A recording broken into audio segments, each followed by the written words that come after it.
ये जो चीज़ है ना, ये हमने फिजिक्स पढ़ी है, बाकी सारी की सारी इसमें मैथमेटिक्स यूज़ हुई है। ग्राफ है, मैथमेटिक्स का पार्ट है, सारी हमने कैलकुलेशंस की हैं, मैथमेटिक्स का पार्ट है। अस्सलामुअलैकुम, today is our another lecture of first year physics chapter 2 और आज हम देखेंगे derivation second equation of motion की, अगेन ग्राफिकल मेथड से। तो ग्राफिकल मेथड का क्या मतलब है, हमें ग्राफ यूज़ करने हैं। जो आपने पहले जिससे इक्वेशन को ड्राइव किया था, आपकी इक्वेशन थी s = VIT + हाफ AT²। आपने जो कैलकुलेशन से ड्राइव किया था उसे हम बोलते हैं एनालिटिकल मेथड, और अब हम करने लगे ग्राफिकल मेथड से इसी इक्वेशन को डिराइव। तो कैसे करेंगे, सबसे पहले तो ऑब्वियस है हमें ग्राफ की लाइंस बनानी पड़ेंगी। तो हम लेते हैं वेलोसिटी टाइम ग्राफ, और सपोज करते हैं एक बॉडी है जो रेस्ट से स्टार्ट हो रही है। रेस्ट से स्टार्ट होने का मतलब है कि बॉडी ओरिजिन से स्टार्ट होगी, क्योंकि इस पॉइंट पे वेलोसिटी की वैल्यू 0 होगी और टाइम भी 0 होगा। यानी कि अभी हम रुके हुए, टाइम अभी स्टार्ट नहीं हुआ, जब हम चलना शुरू होंगे तो टाइम स्टार्ट होगा। मीन्स हम रेस्ट से स्टार्ट हो रहे हैं और कांस्टेंट एक्सेलरेशन से मूव कर रहे हैं। कांस्टेंट एक्सेलरेशन से इसलिए मैंने यहाँ पे एक बॉक्स भी बनाया हुआ है कि आपके पास ये वाली इक्वेशन उसी टाइम तक वैलिड है जब तक ये एक्सेलरेशन कांस्टेंट होगी। अगर एक्सेलरेशन कांस्टेंट नहीं होती, वेरिएबल रहती है, तो ये इक्वेशन यूज़ नहीं हो सकती। तो हम क्या कर रहे हैं, वेलोसिटी रेगुलरली बढ़ रही है और एक्सेलरेशन कांस्टेंट है, तो कुछ स्ट्रेट लाइन ग्राफ आएगा। ये हमने लास्ट लेक्चर में देखा था, ये कुछ हद तक स्ट्रेट ही है। अच्छा, हम क्या करते हैं, इसमें हम 2 पॉइंट्स ले लेते हैं, इसे थोड़ा सा और बना लेते हैं। 2 पॉइंट्स कौन कौन से लेते हैं, एक ले लेते हैं पॉइंट A और एक ले लेते हैं पॉइंट B। अब हम क्या करते हैं, हम मोशन अपनी ना रेस्ट से स्टार्ट हुई थी, पॉइंट A से पॉइंट B पे देख रहे हैं। पॉइंट A पे बॉडी की कुछ ना कुछ वेलोसिटी होगी, जिसे हम किस तरह से मेजर कर सकते हैं कि हम यहाँ से स्ट्रेट एक लाइन इधर वेलोसिटी की एक्सिस पे बनाएं। जो यहाँ वैल्यू होगी वो इनिशियल वेलोसिटी की वैल्यू होगी। फाइनल कैसे निकालेंगे, फाइनल पॉइंट से इस पॉइंट पे जो वैल्यू आएगी वो फाइनल वेलोसिटी की वैल्यू होगी। हमारी बॉडी ऐसे मूव कर रही है, मीन्स ऐसे वेलोसिटी बढ़ रही है। पॉइंट A पे जब वेलोसिटी हमारी इनिशियल होगी, टाइम क्या होगा उसको हम ऐसे देख सकते हैं, जो यहाँ टाइम आएगा वो उसे हम T1 बोल देते हैं। इसी तरह पॉइंट B से अगर हम डायरेक्टली नीचे आए तो हमारे पास फाइनल वेलोसिटी जो भी होगी उस पर टाइम आ जाएगा T2। अब हम क्या करते हैं, हमें ये बात पता है यहाँ इनिशियल वेलोसिटी VI है, तो हम इसे लिख लेते हैं। ये आ गई हमारी इनिशियल वेलोसिटी और ये आ गई हमारी फाइनल वेलोसिटी। टाइम भी आ गया। हम ये कर रहे हैं कि इस पॉइंट से लेट्स सपोज इस पॉइंट तक आने में जो टाइम लगा वो टाइम है T।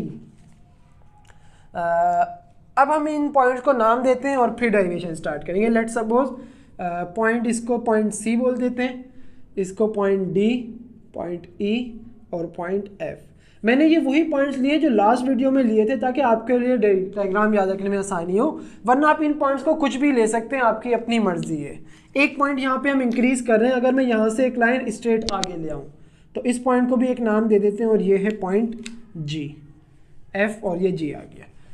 अब हम क्या करते हैं, हमें क्या करना है एक्चुअली, अगर आप इस इक्वेशन में देखें, हमें डिस्टेंस फाइंड करने के लिए एक फॉर्मूला निकालना है, और हमें पता है कि हम पॉइंट A से B तक की मोशन देख रहे हैं। मैं एक बार फिर बता रहा हूँ, ये वाला पार्ट हम नहीं देख रहे, सिर्फ A से जो B गए हैं वो देख रहे हैं। पॉइंट A से B तक जाने में जो आपने डिस्टेंस कवर किया है, S डिस्टेंस, वो हमें पता है कि बराबर होता है किसके, area under velocity time graph. जो हमारी वेलोसिटी और टाइम है ना, ये हमारा वेलोसिटी टाइम ग्राफ था ना, वेलोसिटी और टाइम का ग्राफ था। इसमें जहाँ से हमारी मोशन शुरू हुई है और जहाँ पे ख़त्म हुई है वो क्या है, पॉइंट A से पॉइंट B हम देख रहे हैं। तो इसके नीचे कुछ एरिया कवर हो रहा है। अगर आप देखें, एक एरिया ये रहा, ये इस लाइन के नीचे ही आ रहा है ना, और दूसरा एरिया ये रहा, ये भी इसी लाइन के नीचे आ रहा है। अगर हम इस एरिया को कैलकुलेट कर लें तो जो आंसर आएगा वो हमारी डिस्टेंस की वैल्यू होगी। जो ये वाला एरिया है, ये वाला सारा एरिया, ये प्लस ये वाला भी, ये भी लाइन, दोनों एरिया किसके, लाइन के नीचे आ रहे हैं ना। ये दोनों एरियाज अगर हम कैलकुलेट कर लें वो किसके बराबर होंगे, डिस्टेंस के बराबर होंगे। वेलोसिटी टाइम ग्राफ में ये जो लाइन है, ये वेलोसिटी टाइम ग्राफ है, इसके नीचे जो एरिया आएगा वो हमारे पास डिस्टेंस के बराबर होता है। अब अगर आप देखें, मैंने यहाँ पे ये वाली लाइन इसलिए बनाई थी कि आपको ये बात ऑब्जर्व करवा सकूं। यहाँ हमारे पास एक ट्राइंगल बन रहा है। इसी तरह यहाँ हमारे पास एक रेक्टेंगल फॉर्म हो रहा है। तो हम क्या कर सकते हैं कि जो एरिया इस लाइन के नीचे आ रहा है, जो एरिया, ये जो डिस्टेंस है किसके बराबर हो जाएगा, एरिया, दो चीज़ों का एरिया आ रहा है, एक ट्राइंगल का और एक रेक्टेंगल का। ट्राइंगल का एरिया, ट्राइंगल के पॉइंट्स क्या है, पॉइंट ए, बी और जी। एरिया किसका, ट्राइंगल ए बी जी का, प्लस रेक्टेंगल का एरिया भी इसमें ऐड कर दें, A F C G. Area of rectangle A F C जी।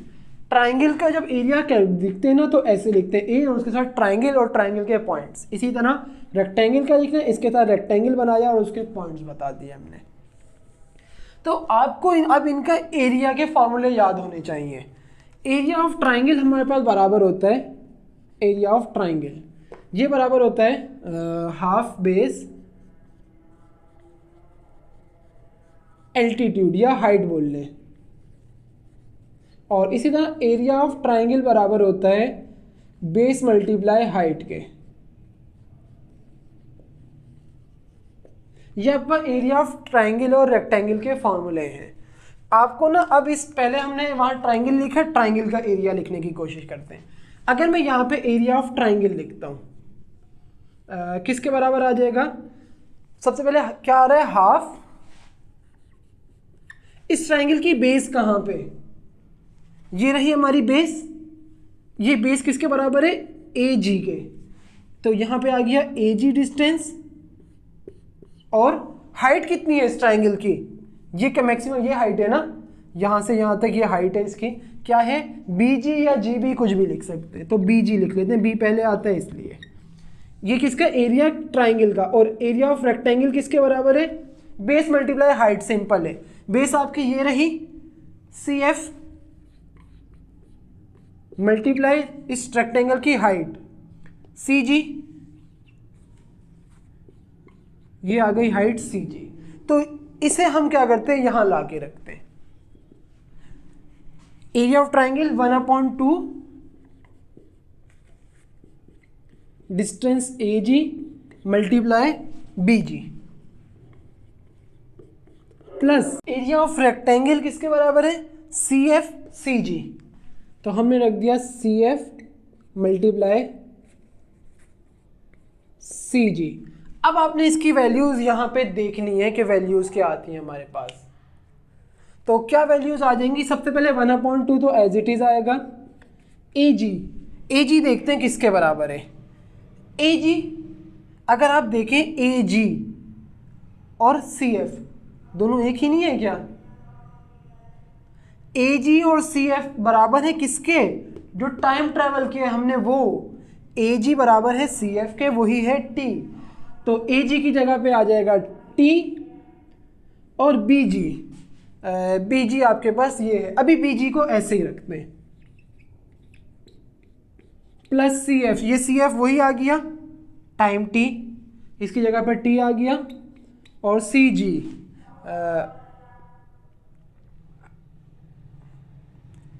आपके पास किसके बराबर है, ऐसे सीधा सीधा यहाँ पे आए, सी जी बराबर है वी आई के। तो सी जी की जगह पर वी आई आ गया। हमने क्या क्या पुट किया है यहाँ पे, ए जी बराबर है टी के, सॉरी ए जी और बराबर था सी एफ के, और ये दोनों बराबर हैं टी के। इसी तरह सी जी बराबर है वी आई के। इसे आप यहाँ देख सकते हैं, सी और जी ऐसे सीधा सीधा आए, किसके बराबर है, हमने बोला था ये इनिशियल वेलोसिटी है वी आई। हमारे पास एक चीज़ रह गई, ये बी जी किसके बराबर है, ये इशू कर रहा है अब। तो ये बी जी हम किस तरह से कैलकुलेट कर सकते हैं। अगर मैं आपसे कहता हूँ बी सी, ये बी सी किसके बराबर होगा, बी सी को क्या मैं ये बात लिख सकता हूँ कि बी सी बराबर है सी जी प्लस जी बी। ये टोटल डिस्टेंस बराबर है इसके प्लस इसके। तो इसे हम यहाँ पे इसके आगे या यहीं पे लिख लेते हैं कि बी सी बी या बी सी डिस्टेंस बराबर है सी जी प्लस जी बी, सी जी प्लस बी जी, ऐसे ये ना, ये टोटल डिस्टेंस बराबर है इसके प्लस इसके। अब आप आए ये बी सी डिस्टेंस, हमें एक्चुअली ये बी सी डिस्टेंस किसके बराबर हो सकता है, टोटल ऐसे ऐसे आए यहाँ पे, ये किसके बराबर आ गया, B C distance V F के, तो बी सी की जगह पर आ गया V F equals to C G. C G distance किसके बराबर है, स्ट्रेट आए वी आई के, ये तो हम ऊपर लिख भी चुके, C D distance V I के बराबर है, V I plus B G. B G हमें एक्चुअली बी जी ही फाइंड करना है, यही एक्चुअली प्रॉब्लम आ रही है हमारे पास। तो अगर वी आई इधर प्लस का इस तरफ आके माइनस का हो जाएगा, इसे हम मेरे ख्याल नीचे आपको नज़र नहीं आएगा, यहाँ कर देते, V F minus V I equals to B G, और इसे ऐसे भी लिख सकते हैं, जगह चेंज करने से कोई फ़र्क नहीं आता। हम क्या कर रहे हैं, इधर मल्टीप्लाई और डिवाइड करवाते हैं टाइम से, मल्टीप्लाई और डिवाइड करवा देते हैं, या बल्कि ऐसे ही रहने देते हैं, कोई इशू नहीं होगा, करवा लेते हैं, चले मल्टीप्लाई और डिवाइड करवा दिया यहाँ पे हमने टाइम से। तो आपके पास क्या आ जाएगा, B G equals to V F minus V I, एक टी को हमने इधर भेज दिया और दूसरे टी को बाहर ही रखा, एक टी जो डिवाइड वाला था वो इधर आके डिवाइड हो गया। अब आप थोड़ा सा माइंड में लाएं, ये फॉर्मूला किसके बराबर आ रहा है, थोड़ा सा याद करें। आपको पता है एक्सेलरेशन का फॉर्मूला होता है V F minus V I upon T, rate of change in velocity, तो इसकी जगह ये ए रिपोर्ट हो सकता है, इसका मतलब बी जी बराबर आ जाएगा ए इंटू टी के। तो इस बी जी को हम यहाँ ला के रखते हैं, आपके पास आ जाएगा, यहाँ कर लेते हैं क्योंकि मुझे पता नहीं है वो जगह आपको नज़र आ रही है या नहीं, बराबर हो जाएगा, ये एस के लिए हम कर रहे हैं 1/2 इंटू टी, और बी जी किसके बराबर आया है, ए टी के,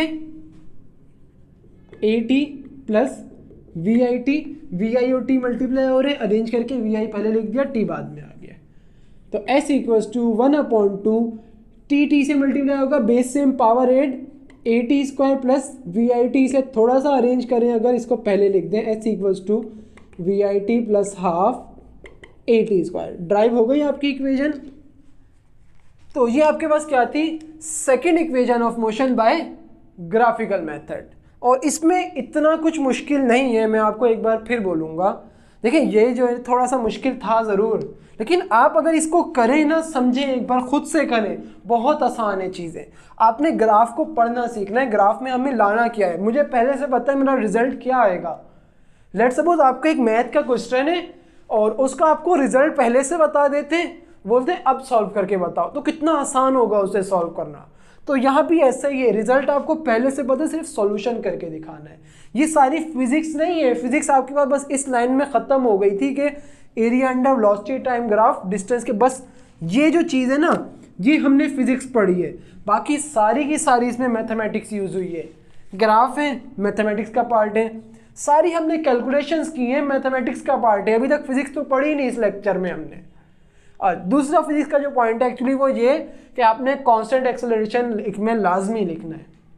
उसका रीज़न क्या है कि ये जो इक्वेशंस हम पढ़ रहे हैं, इक्वेशंस ऑफ मोशन, ये सिर्फ कांस्टेंट एक्सेलरेशन के लिए वैलिड है। यहाँ अगर आप देखें ना, यहाँ पे ए आई इनिशियल एक्सेलरेशन या फाइनल एक्सेलरेशन नहीं लिखा हुआ, इस ए का मतलब है कि एक्सेलरेशन का कांस्टेंट होना ज़रूरी है। तो मेरा ख्याल है आज का लेक्चर यहीं पे एंड करते हैं, आपको लेक्चर समझ आया होगा। अल्लाह हाफिज़।